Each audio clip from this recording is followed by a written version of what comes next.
Hello student, स्वागत है आपका मेरे चैनल पे।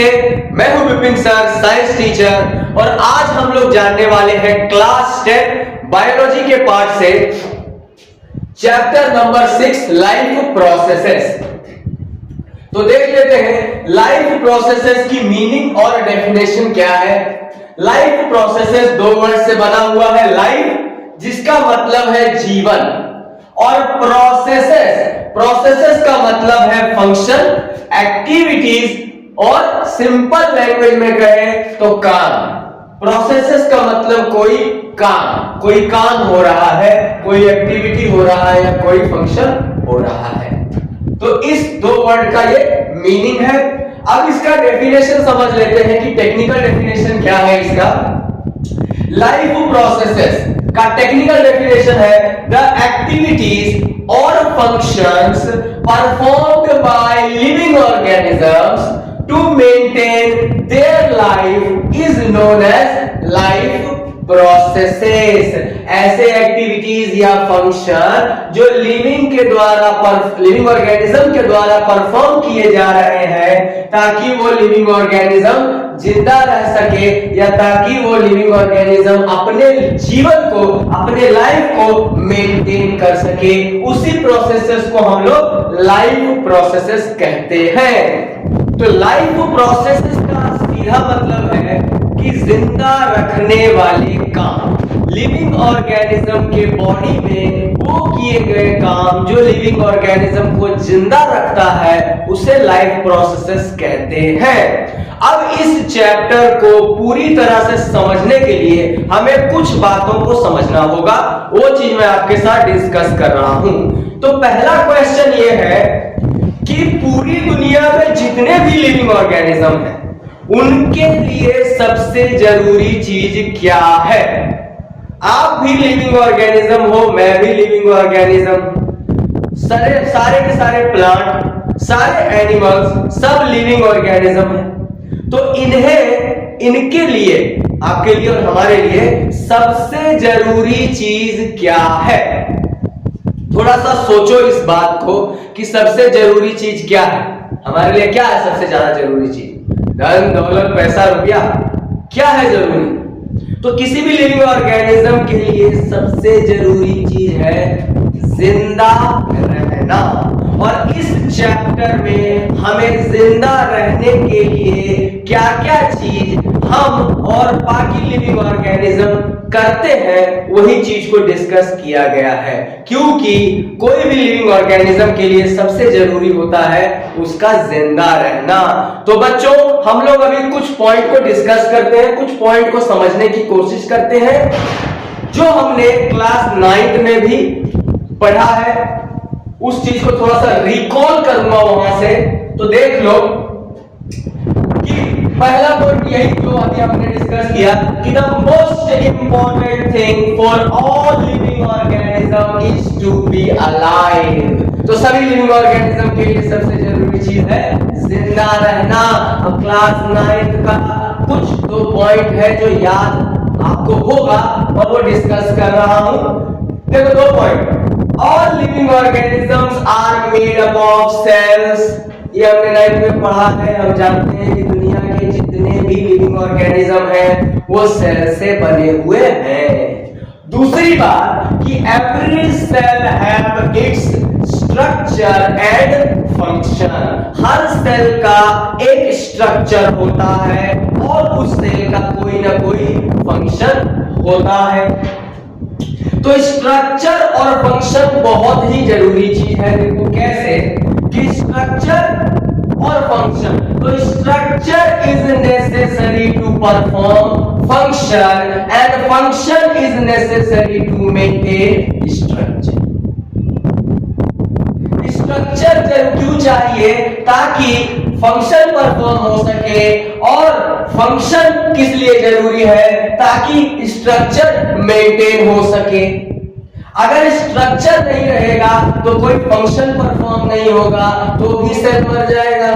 अगर फंक्शन परफॉर्म नहीं हो रहा है तो इसका स्ट्रक्चर मेंटेन नहीं होगा तो भी सेल मर जाएगा। अब सेल मर जाएगा तो लिविंग ऑर्गेनिज्म मर जाएगा, क्योंकि लिविंग ऑर्गेनिज्म सेल से बना एकदम सिंपल चीज।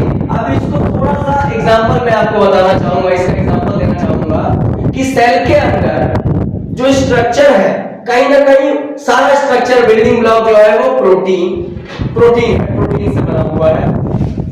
तो सेल के अंदर प्रोटीन को बनाता कौन? सेल के अंदर प्रोटीन को बनाने का काम करता है आपका राइबोसोम। राइबोसोम प्रोटीन को बनाता है तो सेल का स्ट्रक्चर मेंटेन रहता है। अगर कहीं डैमेज हो गया हो, टूट गया हो तो उसको रिपेयर हो जाएगा।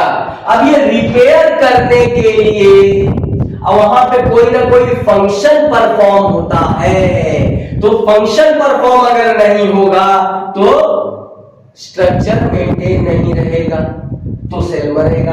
अगर स्ट्रक्चर नहीं है तो फंक्शन परफॉर्म नहीं होगा तो भी सेल मर जाएगा।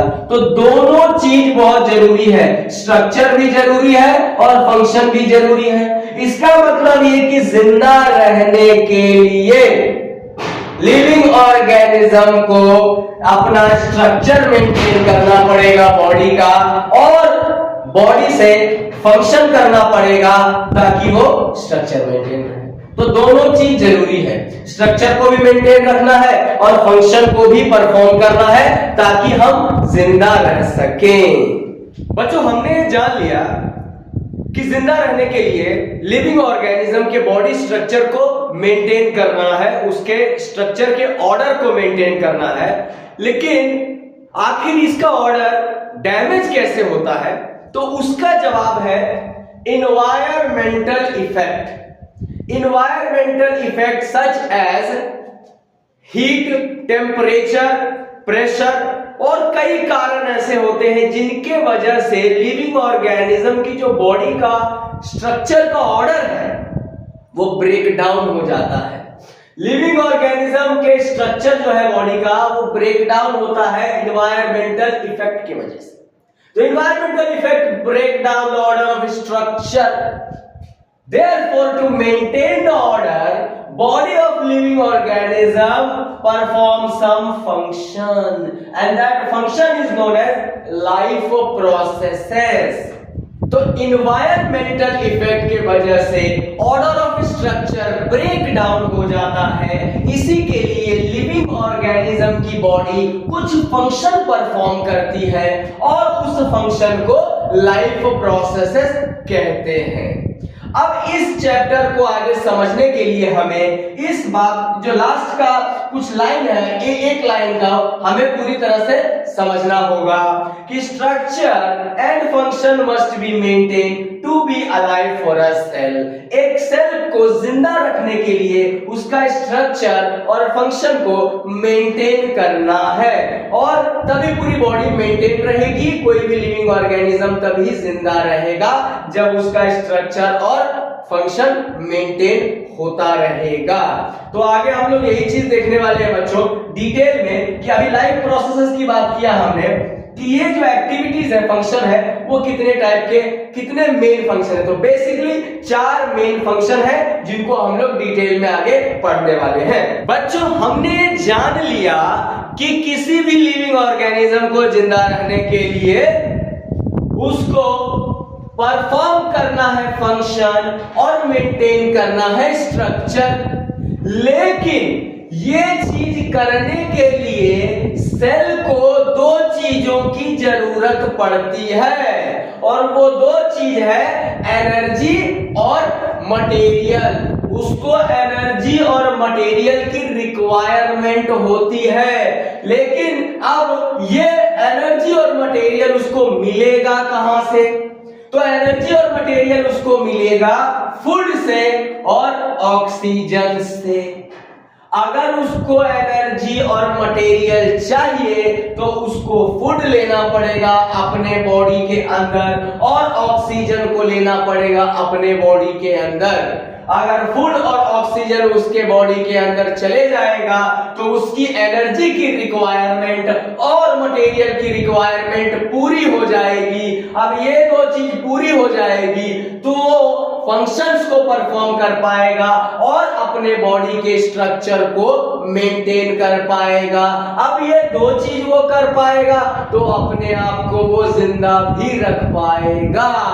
सारा कहानी ये था और इस चैप्टर में हम लोग यही चीज पढ़ने वाले हैं कि ये ऐसे कौन कौन से वो फंक्शन करेगा ताकि ये सब चीजों का रिक्वायरमेंट वो पूरा कर सके। तो जैसे मैंने कहा कि ऐसे बेसिकली 4 फंक्शन हम लोग पढ़ने वाले हैं, 4 लाइफ प्रोसेसेस पढ़ने वाले हैं इसमें। तो चलिए उस पर डिटेल में हम लोग बात करते हैं। बच्चों आगे बढ़ने से पहले कुछ बायोलॉजी का बेसिक्स को हम समझ लेते हैं। तो पहले ही जानते हैं कि पूरी दुनिया में जितने भी लिविंग ऑर्गेनिज्म है वो क्या चीज से बना हुआ है, उनका बॉडी क्या चीज से बना हुआ है। तो यहाँ हम लोग समझेंगे body organisation of living organism कि लिविंग ऑर्गेनिज्म की बॉडी क्या चीज से बनी हुई है। तो देखो सबसे पहला होता है, सबसे छोटा होता है एटम।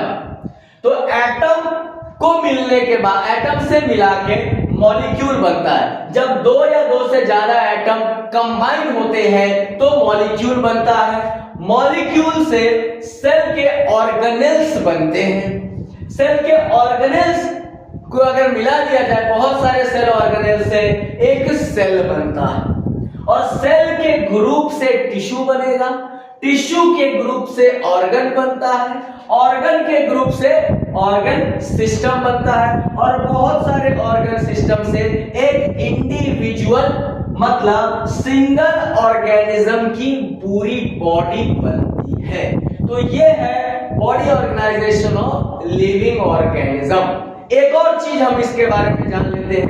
चलो ठीक है, जितना भी दुनिया में लिविंग ऑर्गेनिज्म है वो भैया उसका बॉडी का ऑर्गेनाइजेशन ये है, लेकिन पूरी दुनिया में कितने तरह के लिविंग ऑर्गेनिज्म है? कुछ साइंटिस्टों को ये भी विचार है कि पूरी दुनिया में कितने तरह के लिविंग ऑर्गेनिज्म है। तो विटेकर नाम के बायोलॉजिस्ट थे और उनकी टीम थी, तो उन्होंने इस पे स्टडी किया और दुनिया के जितने भी लिविंग ऑर्गेनिज्म हैं उनको उन्होंने 5 ग्रुप में बांट दिया और एक एक ग्रुप को उन्होंने किंगडम का नाम दिया। तो टोटल पूरी दुनिया में जितने भी लिविंग ऑर्गेनिज्म हैं वो 5 किंगडम में बांटे गए हैं और वो 5 किंगडम मैं आपको यहां बताने वाला हूं। तो ये है वो 5 किंगडम और इन 5 किंगडम का नाम है Monera, Protista, Fungi, Plantae, Animalia. फिर से एक बार सुन लो बच्चों, Monera, Protista, Fungi, Plantae and Animalia. यही है वो 5 किंगडम जिनमें दुनिया के सारे लिविंग ऑर्गेनिज्म बांटे गए हैं। अब देखो मोनीरा के अंदर सभी तरह के बैक्टीरिया को रखा गया है, प्रोटिस्टा के अंदर प्रोटोजोआ को रखा गया है, सिंगल सेल लिविंग ऑर्गेनिजम्स को। इसका एक एग्जांपल है हमारा अमीबा जो सिंगल सेल लिविंग ऑर्गेनिज्म है और वो प्रोटोजोआ कहलाता है और ये प्रोटिस्टा किंगडम का एक मेंबर है। फंगी में सभी तरह के फंगस हैं, प्लांटे में जितने भी प्लांट्स हैं इस दुनिया में सभी को प्लांटे किंगडम में रखा गया है और एनिमेलिया में आ जाते हैं हमारे सभी तरह के एनिमल्स। और एनिमल्स में जो ह्यूमन है वो हम हैं, तो ह्यूमन भी एनिमल्स के अंदर में ही आता है। तो ये थे विटेकर और उनकी टीम का 5 kingdom classification, Monera, Protista, Fungi, Plantae and Animalia. तो अब आगे हम लोग स्टार्ट करने जा रहे हैं। इसको मैंने इसलिए बता दिया आपको ताकि 9th में है, इसको ज्यादा डिटेल में हमने कर चुके हैं। जब 9th का चैप्टर मैं पढ़ाऊंगा तब इसको डिटेल में करूंगा। तो जो लोग 9th क्लास के बच्चे हैं जिनको ये सब चीज नहीं पता है या फिर 10th में भी जो आ चुके हैं उन जिन्होंने अच्छे से नहीं पढ़ा है वो भी 9th का वीडियो वो देख लेना। बच्चों यही है वो 4 life processes nutrition, respiration, transportation and excretion. Nutrition, respiration, transportation and excretion. तो अब इन चारों को हम एक सेल के मदद से समझते हैं, सेल के स्ट्रक्चर को देखते हैं और जानते हैं कि एक सेल में ये सारे एक्टिविटीज, लाइफ प्रोसेसेस कैसे होते हैं।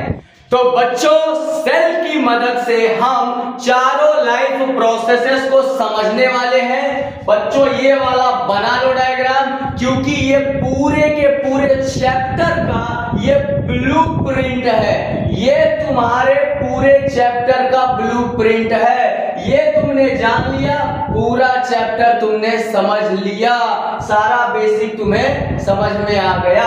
अब देखो क्या इसमें दिया गया है। ये है हमारा सेल और यहां सबसे ऊपर देख लो कि food come in and utilise, मतलब अब इतना बड़ा एक सेल बहुत छोटा है, ये बहुत ज्यादा बड़ा नहीं है, बहुत छोटा होता है सेल कि हम उसको नंगी आंखों से, नेकेड आई से देख नहीं सकते, वो इतना छोटा होता है। तो इसके अंदर जो फूड आएगा वो मॉलिक्यूल के फॉर्म में आएगा, बहुत छोटे छोटे पार्टिकल मॉलिक्यूल के फॉर्म में आएगा फूड। तो food come in and utilise, food cell के अंदर आएगा और इस्तेमाल हो जाएगा, उस प्रोसेस को हम न्यूट्रिशन कहेंगे। उसके बाद देखो, oxygen come in and utilise, oxygen का मॉलिक्यूल अंदर सेल के अंदर आएगा और यूटिलाइज हो जाएगा, उस प्रोसेस को हम रेस्पिरेशन कहेंगे, उस प्रोसेस को हम रेस्पिरेशन कहेंगे। अब बच्चों, फूड का मॉलिक्यूल अंदर आ गया, ऑक्सीजन का मॉलिक्यूल अंदर आ गया, इसका इस्तेमाल हो गया। तो जब इन दोनों का इस्तेमाल इस सेल के अंदर हुआ है तो कुछ वेस्ट मटेरियल भी बनेंगे, कुछ वेस्ट प्रोडक्ट भी बनेंगे। तो जो वेस्ट प्रोडक्ट होंगे सेल उसको अपने बॉडी के अंदर से बाहर निकाल देगा। तो देखो, waste products go out, waste product body से, सेल के अंदर से बाहर चले जाएगा, उस प्रोसेस को एक्सक्रीशन कहेंगे। अब देखो, ये इतने सारे चीज all in and out movement, इन हो रहे हैं, आउट हो रहे हैं, मॉलिक्यूल्स के मूवमेंट, उसी को हम लोग ट्रांसपोर्टेशन कहते हैं। अब इसके बाद देखो कि अब यही this molecular movement of food, oxygen and waste products keep a cell alive, यही मॉलिक्यूल्स का मूवमेंट, जो फूड का हो, जो ऑक्सीजन का हो या वेस्ट प्रोडक्ट्स का हो, इन और आउट वाले मूवमेंट, यही क्या करते हैं, एक सेल को जिंदा रखते हैं। और it is the main difference between living and non living, यही मेन डिफरेंस है किसी लिविंग के ऑर्गेनिज्म में और कोई नॉन लिविंग थिंग्स में। तो लिविंग ऑर्गेनिज्म या लिविंग थिंग्स में मॉलिक्यूलर मूवमेंट्स होती है बच्चों, और यही molecular movement non living things में नहीं होता, और यही मेन डिफरेंस है लिविंग थिंग्स में और नॉन लिविंग थिंग्स में। तो ये है पूरा ब्लूप्रिंट तुम्हारे लाइफ प्रोसेसेस चैप्टर का। अब इसके बाद हम लोग एक एक प्रोसेसेस को, एक एक लाइफ प्रोसेसेस को डिटेल में स्टडी करने वाले हैं। अब क्योंकि तुम्हारे ब्लूप्रिंट तुम्हारे दिमाग में रेडी है, तो बाकी सारी चीजों को समझने में ज्यादा मुश्किल नहीं होगी। तो चलिए आगे बढ़ते हैं।